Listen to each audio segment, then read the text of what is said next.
તો તમારા જીવનનો સ્વર્ણિમ અવસર છે. એટલે હું તમને એવું કહું છું કે આપણે આપણા લાઈફના ગોલ્ડન પીરિયડમાં છે એકદમ બધા જ.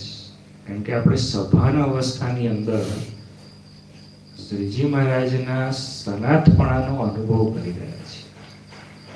આમ તમે દુનિયા જીવો ને, હમણાં એક સભામાં હું અને યશ જોડે જ બેઠા હતા, પણ થયું એવું કે આચાર્ય પીઠ આમ હતી, યશ આમ બેઠો, હું વચ્ચે બેઠો, લક્ષિતા આમ બેઠો હતો.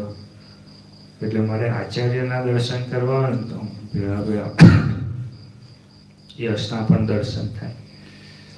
અને યશ આમ એમને જે મંત્રમુગ્ધ અવસ્થાની અંદર આમ એમના દર્શન કરતો હતો, બધું ધન્ય છે.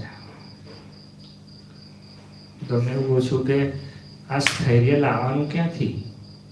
આ ચોડુક અવસ્થા લાવવાની ક્યાંથી? આ કૃપાએ કરીને ભગવાને આપણને દર્શન કરતા આવડે ને,